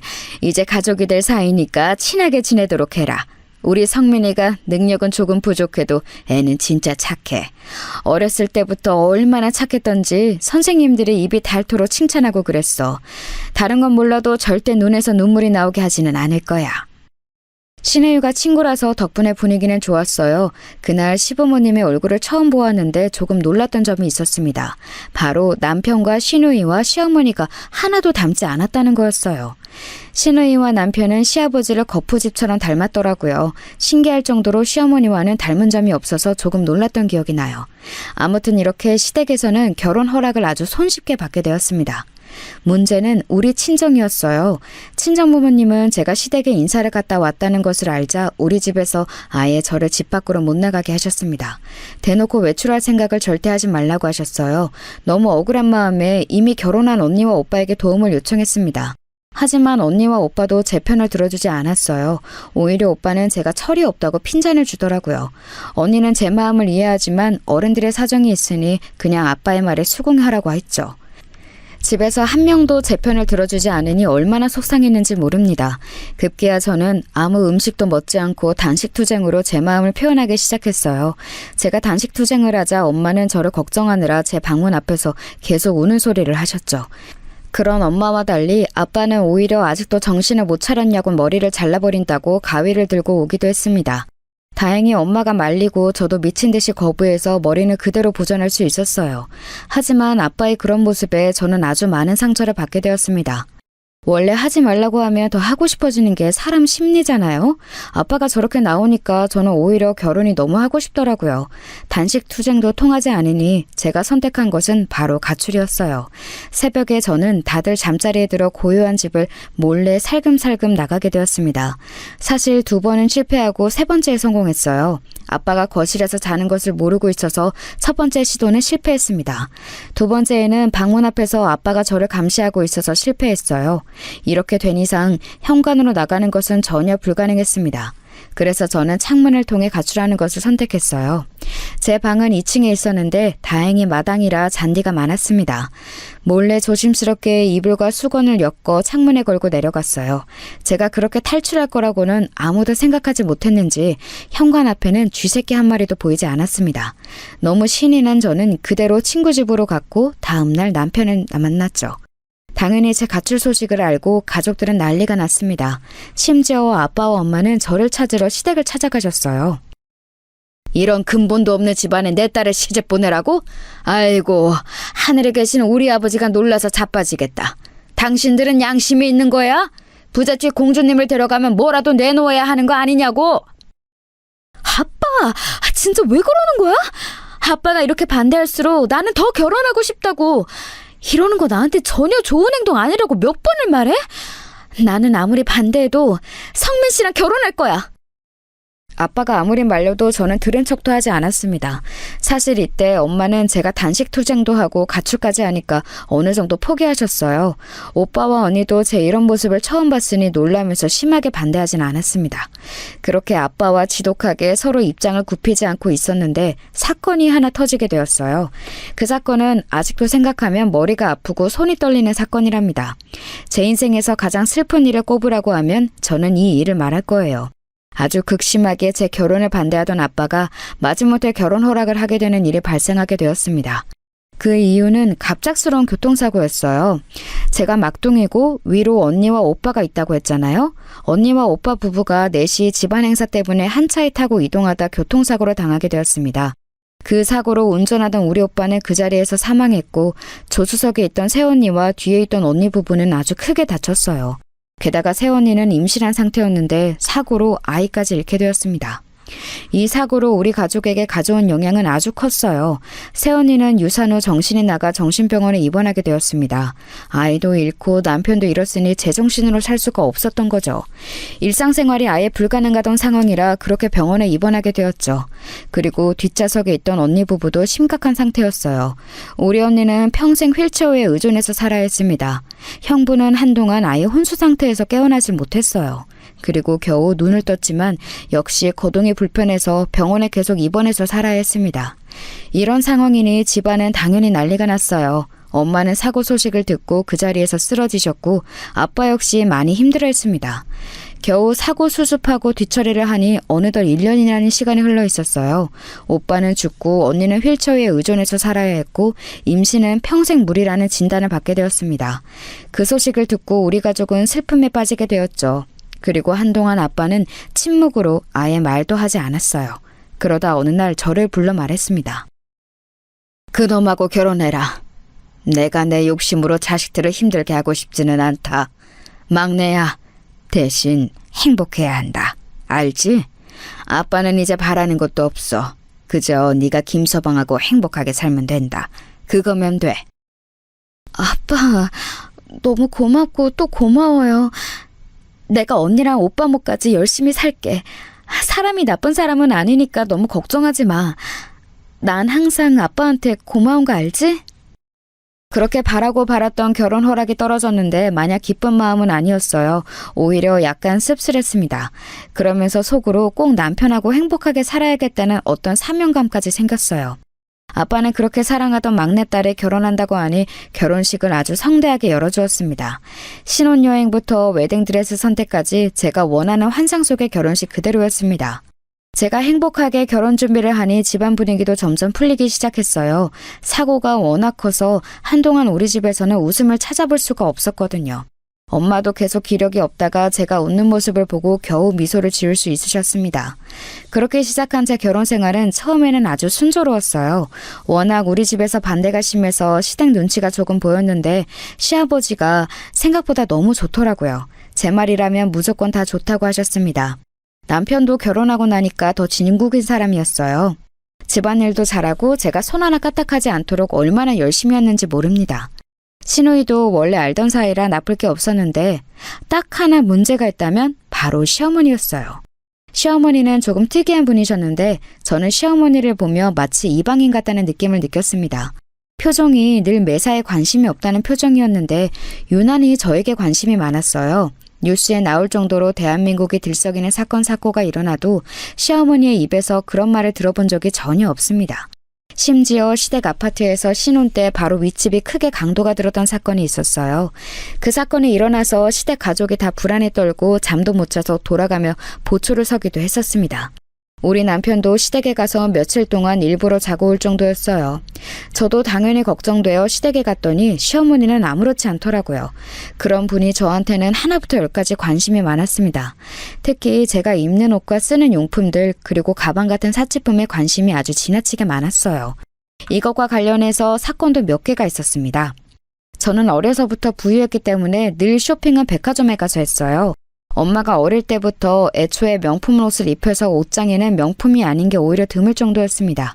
그래서 저는 명품이 익숙한 사람이라 그게 특별하다고 생각하지도 않았어요. 제 주변 지인들도 집이 잘 사는 사람들이라 그게 자랑거리가 되지도 않았습니다. 그래서 명품이 이렇게 대단한 의미라는 것을 시어머니 입에서 듣고 알게 되었어요. 어머, 세아가, 그거 에르메스 가방 아니야? 나 그거 텔레비전에서 연예인들이 든 것만 봤는데 실물로는 처음 본다. 생각보다 훨씬 고급지고 예쁘네. 나 한번 들어봐도 되겠니? 어머, 마침 내가 입은 옷하고 색깔이 비슷해서 잘 어울리네. 시어머니는 제가 시댁에 갈 때마다 머리부터 발끝까지 한번 쭉 훑어보셨어요. 그리고 유명한 명품이 있으면 꼭 착용해 보는 것을 원하셨습니다. 가방이나 겉옷은 저도 아무렇지 않게 빌려주었는데 문제는 귀걸이나 원피스였어요. 하고 있던 귀걸이를 그냥 빼서 드리면 되는데 시어머니는 제가 빌려준 귀걸이를 끼고 어느 순간부터 빼지 않으셨습니다. 처음에는 저도 빌려드린 것을 까먹고 그대로 집에 온 적이 많았어요. 그런데 그렇게 되니까 집에 남아있는 귀걸이가 몇 개 없더라고요. 집에 와서 항상 저는 귀걸이를 빼는데 시댁에 다녀오면 뺄 귀걸이가 없었습니다. 원피스는 대놓고 눈에 보이니까 집에 갈 때 갈아입어 그럴 일이 없었는데 귀걸이는 저도 까먹기도 할 정도로 작았으니까요. 그러다 사건이 하나 발생하게 되었습니다. 추석 명절이라 시댁에 갔는데 그날 제가 엄마한테 생일 선물로 받은 비싼 진주 귀걸이를 시댁에 하고 갔어요. 그냥 보통 진주 귀걸이와 달리 무려 두바이에서 엄마가 직접 가서 사오신 유명한 브랜드의 제품이었습니다. 한국에서 쉽게 구할 수 있는 게 아니었어요. 엄마가 저를 생각해서 거기까지 사오신 귀걸이라 저도 많이 아끼는 거였습니다. 그런데 그날도 역시 시댁에 도착하니 시어머니가 단번에 귀걸이를 알아보셨어요. 그러면서 평소처럼 한 번만 껴보자고 하셨습니다. 저는 속으로 너무 빌려주기 싫었지만 저 때문에 분위기가 이상해지는 것은 더 싫었습니다. 그래서 그냥 빌려주고 대신 집에 갈 때 반드시 돌려받자고 생각했어요.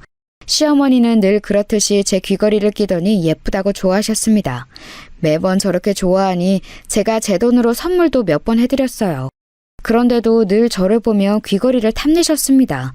귀걸이뿐만 아니고 가방과 목걸이도 얼마나 만지던지 몰라요. 그날도 역시 제가 가져간 명품 가방을 몇 번이나 들었다 놨다 하셨거든요. 추석이라 요리할 게 되게 많았는데 사실 저는 결혼해서 요리를 태어나서 처음 해봤어요. 그전까지는 집에서 요리할 일이 전혀 없었거든요. 또 우리 친정엄마도 요리를 그렇게 좋아하지 않으세요. 어차피 집에서 이모님들이 요리해주기 때문에 엄마가 굳이 요리할 필요가 없으시죠. 그래서 결혼하고 남편과 살던 집으로는 어려서부터 우리 집에서 요리해주는 이모님이 우리 신혼집으로 오셨어요. 워낙 솜씨가 좋으신 분이라 제 입맛을 누구보다 잘하는 분이라 익숙했습니다. 그리고 남편도 마음에 들어했고요. 하지만 그 이모님을 시댁까지 데려올 수는 없었습니다. 시댁은 좁기도 했고 또 그들 집안 전통이 있을 수도 있으니 이모님이 조금 꺼리셨어요. 아무튼 그렇게 시댁에서 명절 음식을 준비하는데 어머니가 음식을 하면서 자꾸 귀걸이에 손을 가져가셨어요. 참기름이나 다른 고춧가루가 진주엔 묻는 것을 보고 기분이 좋지 않았습니다.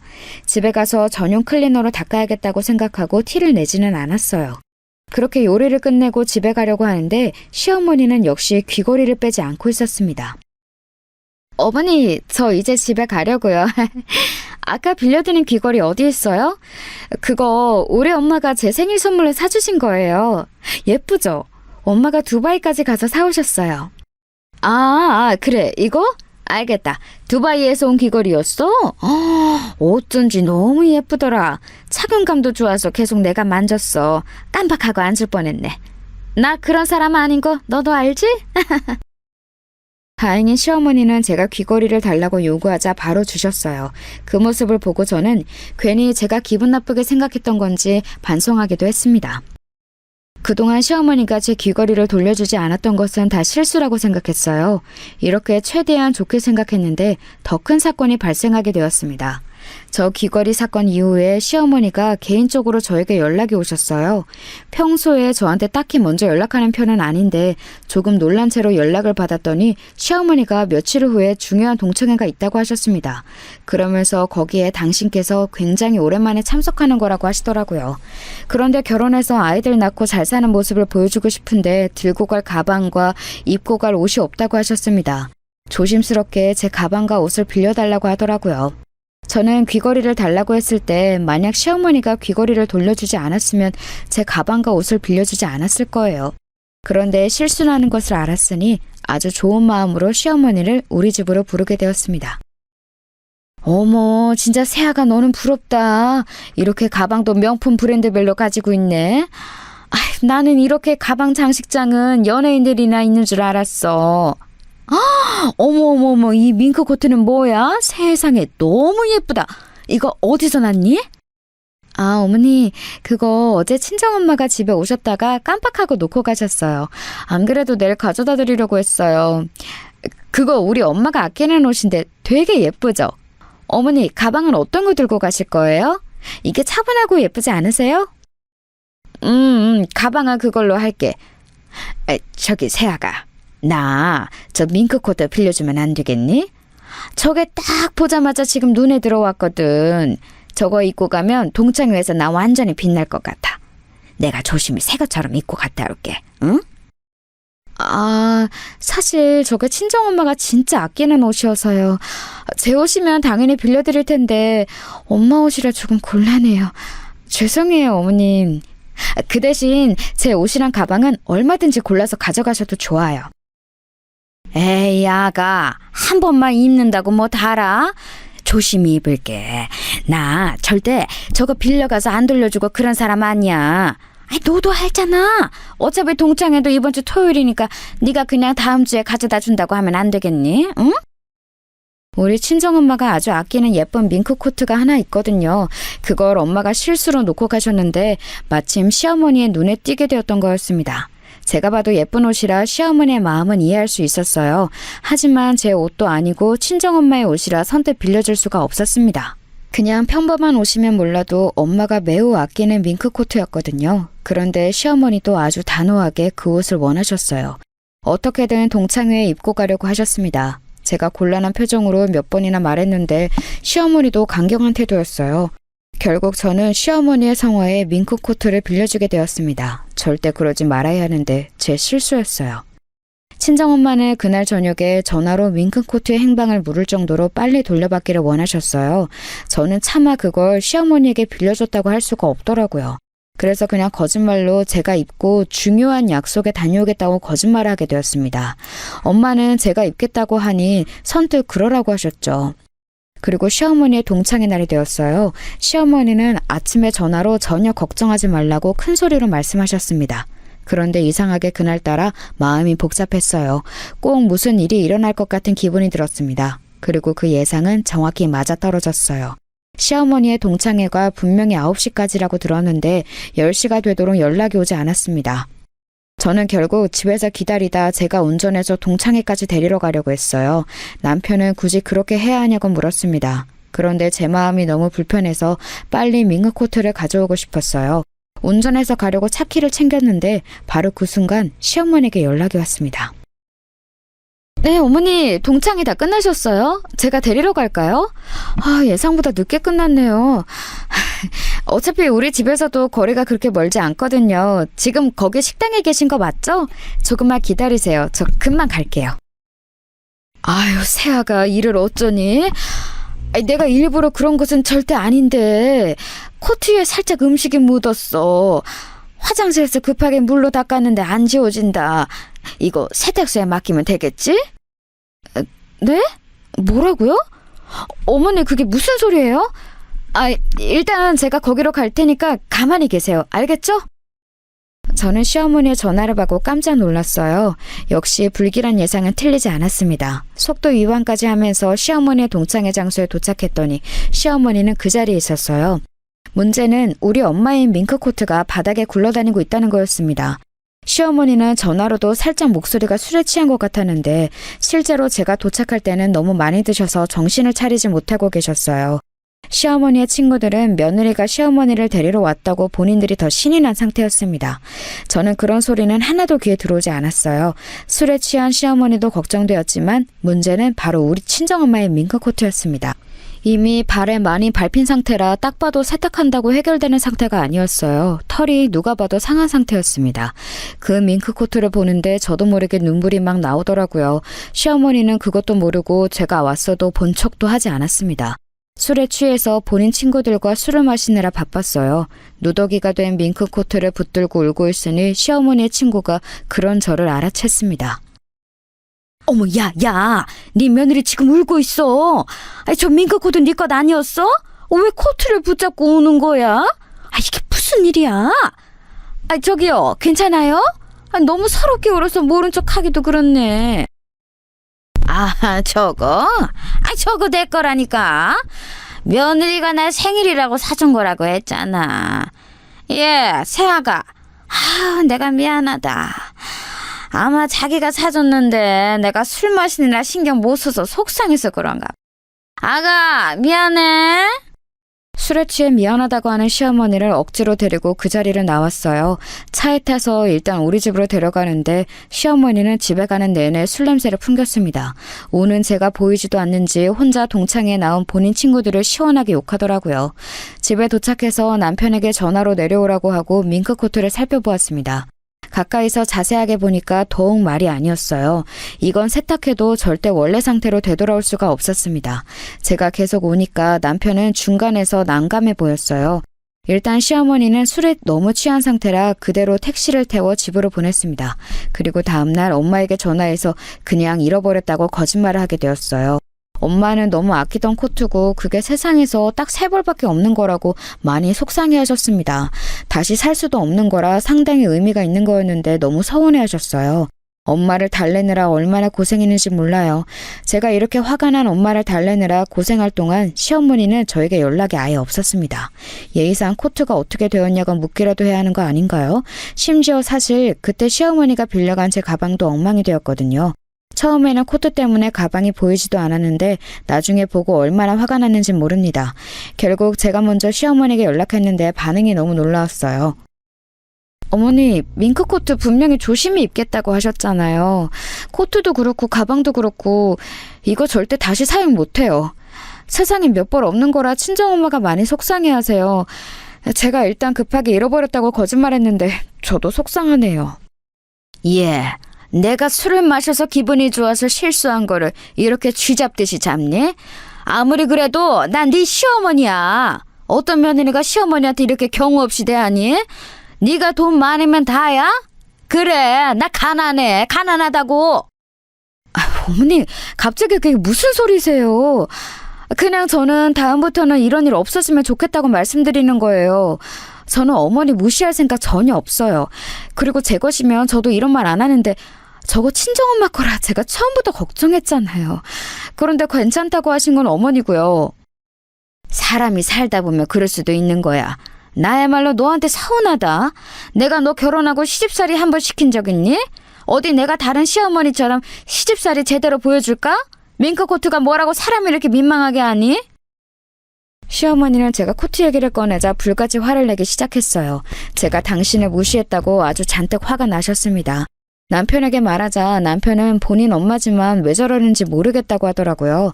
만약 이때 남편이 제 편을 들어주지 않았으면 저는 실망했을 거예요. 아무튼 시어머니는 본인 말대로 그 다음부터 굉장히 유치하게 나오기 시작하셨어요. 사람이 제일 유치할 때가 언제인지 아세요? 바로 먹는 것으로 차별할 때랍니다. 제가 특이사항이 하나 있는데 해산물은 못 먹어요. 특히 해산물 날 것은 알레르기가 있어 아예 먹으면 안 될 정도로 심각합니다. 이걸 시어머니도 제가 시댁에 가서 해산물에 손을 대지 않으니 이미 알고 계셨어요. 그래서 제가 시댁에 가는 날은 시부모님이 일부러 해산물을 배제해서 준비해 주시곤 하셨습니다. 저도 그런 시부모님이 너무 감사해서 꼭 시댁을 방문할 때는 와인이나 한우를 준비했어요. 그런데 밍크코트 사건 뒤로 기가 막힌 상황이 발생하게 되었습니다. 하필 코트 사건 다음 주가 아버지가 생신이었거든요. 평소에 시아버지는 외식보다 집에서 드시는 것을 훨씬 선호하세요. 그래서 시아버지 생신 때는 늘 집에서 거하게 차려 먹고는 했습니다. 원래 시댁 행사가 있으면 저도 가서 많이 도와드리곤 했는데 그날은 저도 기분이 상해서 일부러 도착 시간에 맞춰서 가게 되었어요. 시누이와 몰래 연락해서 미안하다고 뒤에서 말을 맞춰놓긴 했습니다. 시누이는 다행히 자기 엄마보다 제 편을 들어주었어요.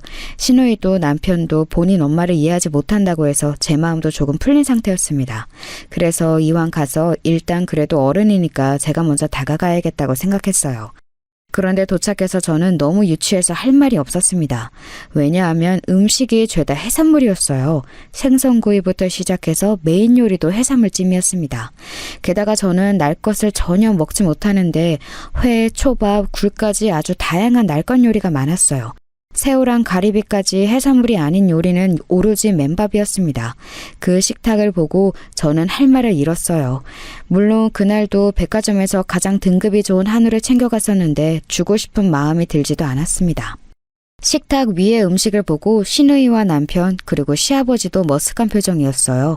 본인들도 제가 해산물을 못 먹는 것을 아니까 얼마나 황당했겠어요. 오로지 시어머니만 신이 나서 먹으라고 재촉했습니다. 시누이가 먼저 나서서 그럼 새언니는 어떤 음식을 먹냐고 했더니 시어머니는 아예 못 들은 척을 하더라고요. 저는 그래서 일부러 그날 아무것도 먹지 않았습니다. 시누이가 계란말이라도 해준다고 일어나는데 제가 안 먹겠다고 했어요. 숟가락을 들고 있지 않으니 남편도 제 눈치를 보더라고요. 시아버지도 괜히 머쓱했는지 치킨을 배달하라 하고 분위기가 아주 엉망이었습니다. 거기다 대고 시어머니가 뭐라 말씀했는지 아세요, 여러분? 아휴, 유난이야. 그냥 내가 오늘은 해산물을 준비하고 싶었어. 이렇게 해산물이 싫으면 본인이 와서 요리하는 것을 돕고 그래야지. 저렇게 무슨 백화점에 가서 한우만 사오면 다야? 준비한 사람 무한한 건 생각 안 해? 아, 그래도 이 사람아, 며느리가 아예 해산물을 못 먹는데 이건 너무 유치하잖아. 세아가 너무 미안하다. 지금 우리 아들이 치킨 시켰다고 하니까 그거라도 먹어, 응? 급기야 시아버지와 시어머니가 식탁에서 큰 소리로 싸우기 시작했어요. 저는 그 자리에 더 있기가 싫어 가방을 챙겨 일어났습니다. 개인적으로 시아버지는 항상 저에게 잘해주셨거든요. 그런데 생신기념으로 온 자리였는데 너무 죄송했습니다. 하지만 시댁에 계속 있으면 분위기가 더 엉망이 될 것 같았어요. 그래서 가방을 챙겨 일어났는데 시어머니가 불난 집에 부채질을 본격적으로 하기 시작했습니다. 그래도 자리는 지켜야 그게 사람의 도리지. 어디 가는 거니? 그렇게 네 기분대로 행동하면 되겠어? 아휴, 저러니까 아이가 안 생기지. 이게 다 사람이 마음을 곱게 먹어야 아이가 생기는 거야. 아우, 아니 엄마 진짜 왜 그래? 세훈이한테 그러지 마. 왜 갑자기 문제가 아이로 튀어? 안 그래도 세훈이랑 오빠가 아이 못 가져서 얼마나 스트레스 받는지 알잖아. 저는 시어머니의 말을 듣고 너무 속상해서 그 자리에서 뛰쳐나왔어요. 시누이가 본인 엄마는 말리는 소리가 귀로 들렸습니다. 사실 우리 부부는 아이를 신혼 때부터 빨리 가지고 싶어 했어요. 워낙 저는 아이에 대한 갈망이 컸고 남편 또한 마찬가지였습니다. 우리 친정 부모님도 큰일이 생기고 제가 결혼해서 손주를 워낙 많이 바라던 상황이었어요. 게다가 새언니가 사고로 아이를 잃었고 친언니는 휠체어에 의존해서 사느라 아이 생각은 전혀 없었거든요. 안타깝지만 그 사고 이후에 친언니는 형부와 이혼까지 하게 되었고요. 그래서 우리 집안의 유일한 손주 희망은 오로지 저 하나였습니다. 원래 너무 바라면 이루어지지 않는다는 말 아세요? 제 상황이 딱 그 상황이었어요. 그렇게 아이를 가지고 싶어 했는데 도저히 생기지 않더라고요. 아이를 원해서 전국에서 유명하다는 한의원만 3곳을 직접 갔습니다.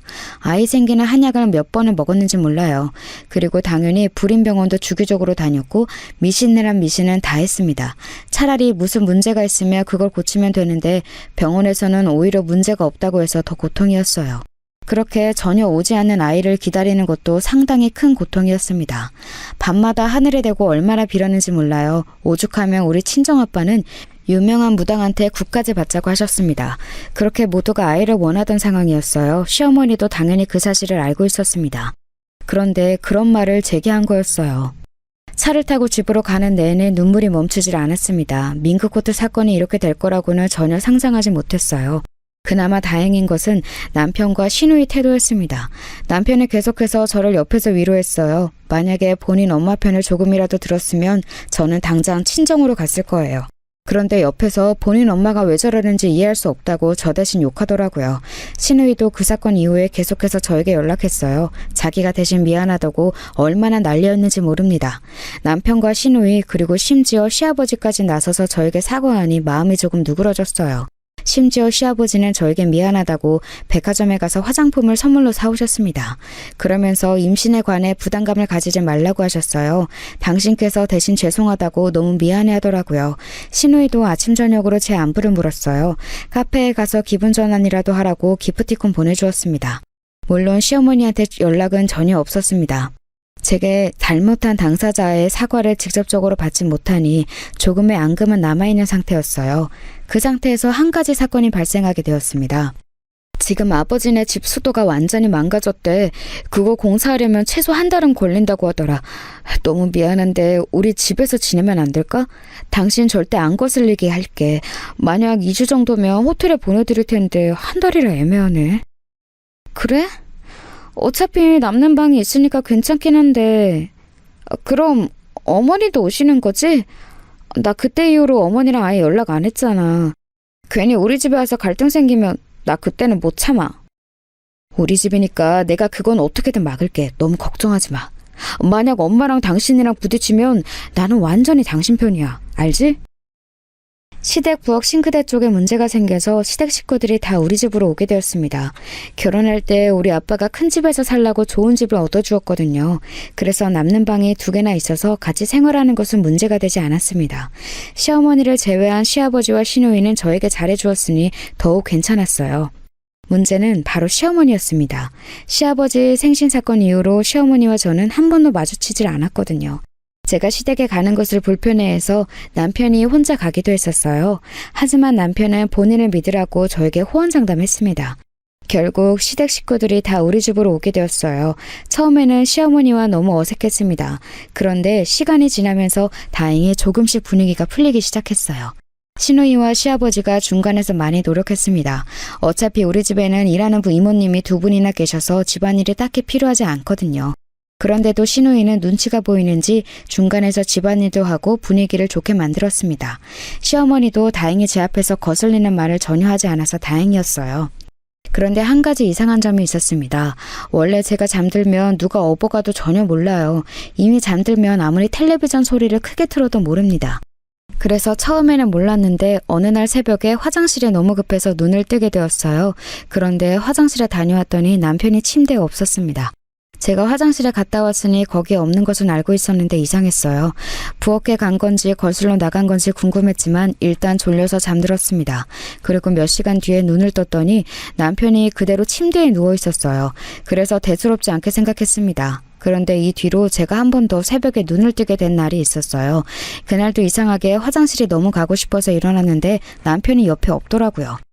한 번도 아니고 2번이나 새벽에 일어났을 때 남편이 없으면 누구라도 이상하게 생각하잖아요. 그래서 그날은 방 밖으로 남편을 찾으러 갔는데 남편이 집에 아예 없었습니다. 더 이상했던 점은 집이 지나치게 고요했어요. 그냥 초기에 살짝 이상해서 다른 가족들이 자는 방의 문을 열었는데 저는 너무 놀라 입을 틀어막게 되었습니다. 왜냐하면 시부모님과 시누이도 집에 아예 없었어요. 너무 놀랐지만 최대한 진정하고 핸드폰으로 전화하려고 안방으로 갔는데 제가 들어가자마자 현관문이 열리는 소리가 들렸어요. 순간 재빨리 자는 척을 하고 침대에 누웠더니 남편이 방으로 들어왔습니다. 식구들은 다 같이 들어왔는데 서로 아무 말도 하지 않았어요. 남편도 너무 아무렇지 않게 제 옆에 누워 잠들었습니다. 다음날 아침에도 새벽에 일을 그 누구도 먼저 말하지 않았어요. 먼저 말을 꺼낼까 하다 저는 꾹 참았습니다. 그리고 그날은 잠을 자지 않고 기다렸어요. 자는 척을 하고 있었더니 또 새벽 2시가 되자 식구들이 저만 빼고 집을 나갔습니다. 이건 아무리 생각해도 이상했어요. 그래서 다음날 결국 저는 제가 먼저 말을 꺼냈습니다. 여보, 새벽에 다 같이 나가는 건 도대체 왜 그러는 거야? 혹시 내가 모르는 무언가가 있어? 너무 궁금해서 도저히 참을 수가 없어. 당신 그거 어떻게 알았어? 원래 잠들면 누가 업어가도 모르잖아. 별거 아니야. 당신은 신경 쓰지 않아도 돼. 나는 당신이 안 게 더 신기하네. 남편은 심하게 당황하더니 이유를 전혀 알려주지 않았습니다. 이상할 정도로 수상하게 숨겼어요. 아무리 물어봐도 절대 입을 열지 않았어요. 오히려 그 자리를 피하기 급급했습니다. 저는 그런데 궁금한 것을 절대 못 참거든요. 그래서 결국 그날 밤 또 새벽에 나가게 된다면 미행하려고 했어요. 역시 새벽 2시가 되자 식구들은 조용히 집을 나갔습니다. 자는 척 눈을 꾹 감고 있었는데 남편은 제 앞에서 손을 흔들어 보더라고요. 제가 완전히 잠든 것을 확인하자 밖으로 나갔습니다. 조용히 일어나서 몰래 택시를 불러 뒤따라갔어요. 들킬까봐 얼마나 마음을 졸였는지 모릅니다. 그리고 도착한 곳은 바로 병원이었어요. 저는 사실 속으로 혹시 위험한 곳을 가면 어떡하나 걱정했거든요. 그런데 의외로 병원에 가길래 오히려 당황했습니다. 다행히 병원이라 사람들이 많아 미행에도 들키지 않았어요. 시댁 식구들을 뒤따라갔더니 택실로 가더라고요. 너무 자연스럽게 행동하는 모습에 많이 놀랐습니다. 그런데 그 뒤에 들리는 대화 내용을 듣고 저는 더 놀라게 되었어요. 문을 열고 대화하에서 대화 소리가 생생하게 들렸는데 내용이 어땠는지 아세요? 내가 오늘 얼마나 놀랐는지 알아? 갑자기 아침에 우리 보고 어디 가냐고 묻더라고. 이제 오늘이 이것도 마지막이야. 나는 앞으로 조심해야 할 것 같아. 엄마 괜찮아? 올해 엄마 얼굴이 많이 상했어. 오빠, 조심해서 행동해. 기분 거슬리지 않게 노력하라고. 알지? 그리고 아줌마도 더는 신경 거슬리게 하면 안 돼요. 저번에 밍크코트랑 아이 문제로 아빠랑 나랑 얼마나 고생했는지 알아요? 우리가 돈을 얼마나 주고 있는데 이러면 안 되죠. 저는 순간 온몸에 소름이 돋았습니다. 시어머니에게 시누이와 남편이 아줌마라고 부르더라고요.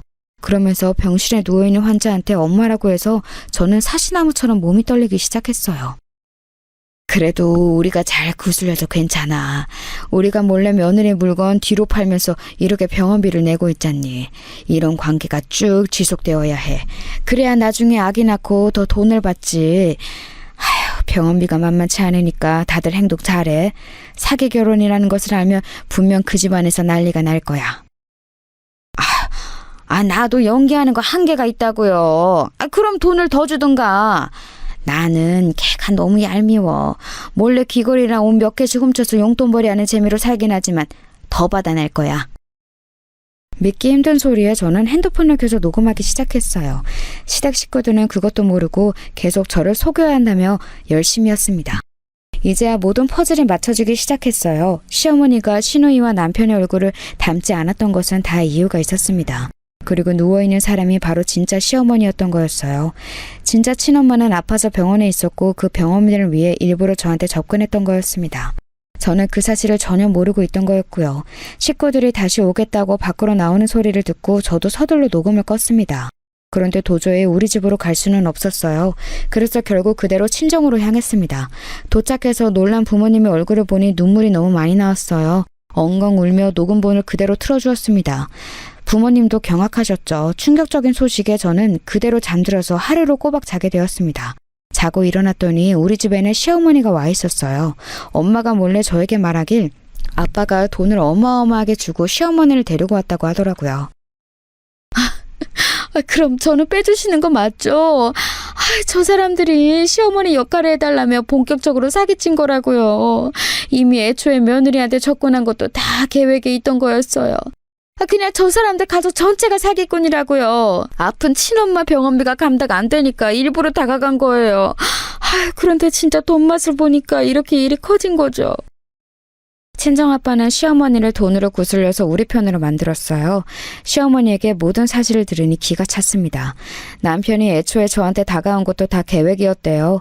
아픈 진짜 친엄마의 병원비를 위해 다 꾸미는 일이라고 했답니다. 원래는 아이를 가지면 시어머니는 죽었다고 하고 그만하려고 했는데 아이가 생기지 않아 길어지고 있다고 했습니다. 이 모든 사실을 알고 친정부모님은 당연히 화가 크게 나셨어요. 저는 배신감에 살이 너무 많이 빠져서 영양실조로 입원도 하게 되었습니다. 이 사건은 제 인생에 아주 큰 영향을 미치게 되었어요. 다행히 친정부모님이 능력이 있어서 마무리를 다 맡길 수 있었습니다. 아빠는 대한민국에서 제일 유명한 법인에 제 사건을 의뢰하셨어요. 그리고 저 사람들은 사기죄로 다 감옥에 가게 되었습니다. 소송 과정 중에 남편에게 연락이 와서 받았더니 저에 대한 사랑은 진짜였다고 엉엉 울더라고요. 하지만 이미 배신을 너무 크게 당해서 제대로 와닿지 않았습니다. 시누이와 시아버지도 저한테 미안하다고 사과했지만 받아주지 않았어요. 본인들이 일이 이렇게 커질 줄은 몰랐다고 했는데 다 가식으로 느껴졌습니다. 결혼할 때부터 우리 친정에서 시댁에 도와준 금액이 어마어마하거든요. 아빠는 어떻게든 그것을 다 돌려받겠다고 하셨어요. 저도 밍크코트 사건을 엄마한테 말했더니 엄마도 화가 머리끝까지 나셨습니다. 그래서 시어머니 역시 죗값을 피할 수 없었어요. 저를 건드린 대가로 아주 크게 당하는 시댁 식구들을 보며 통쾌한 마음이 들었습니다. 여기까지가 제가 준비한 사연인데 재밌게 들으셨나요? 저는 이제는 다 지나가서 괜찮아졌어요. 부모님이 주선해준 새로운 남자와 새 가정을 이루려고 준비하고 있답니다. 제 사연 들어주셔서 감사합니다. 다들 행복하세요.